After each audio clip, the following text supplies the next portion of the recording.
Maxima and minima problems. That's solving these sort of problems. So word problems, obviously. But we want to convert them into some equations.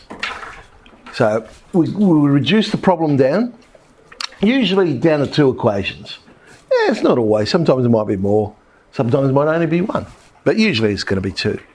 But the key thing is when you're reading through the problem, what you're looking for, somewhere in this question they're going to say, find the greatest, find the smallest, something like that. So something there that you're maximising or minimising. So that's what you're looking for. Create one equation for that. Then there might be some definite information that they've given you. The sum of all the sides equals this or whatever. So you can create another one. So then, hopefully, you can rewrite what it is, the one that you're trying to maximise, minimise, but you can write it in terms of one variable. Once we've done that, we can use calculus to go and solve the problem.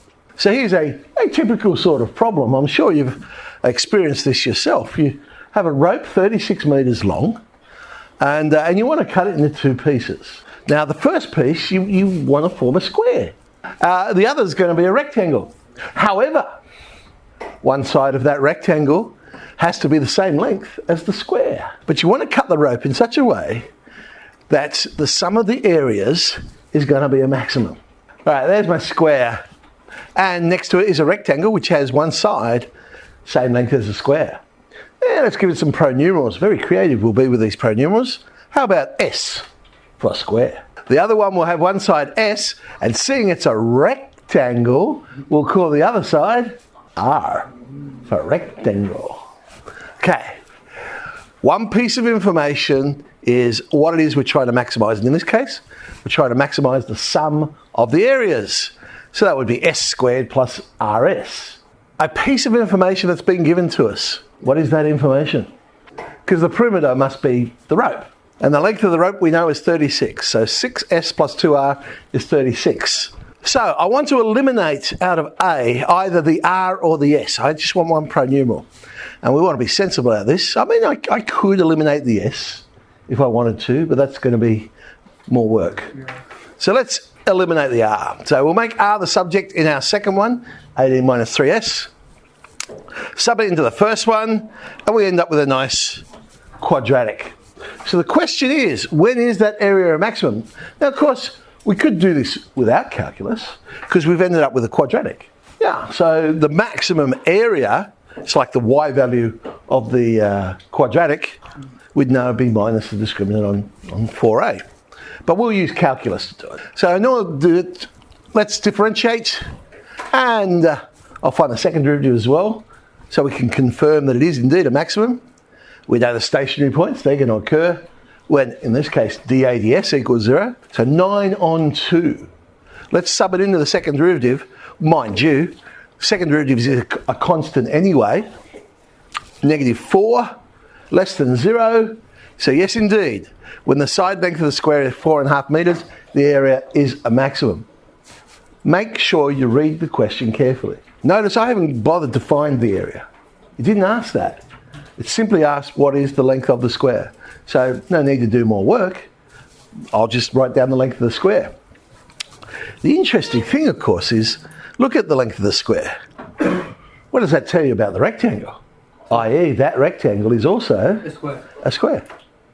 And that happens really often in maximisation, minimisation problems. The perfect shape is often the solution. So maximise the area of a rectangle, you get a square and things like that.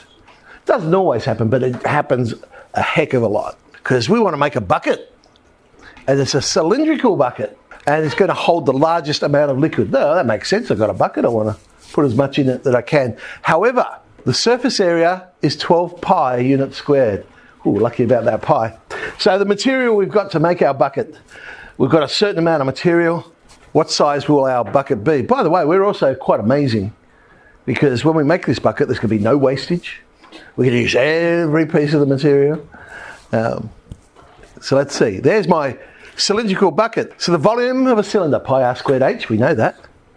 The information that's been given to us is the surface area, and the surface area of our bucket would be Oh, you should have stuck with your first instinct. Pi r squared. It is just pi r squared, because if we go 2 pi r squared, going to be very hard to pour the water into the bucket. So pi r squared for this one, plus 2 pi r h.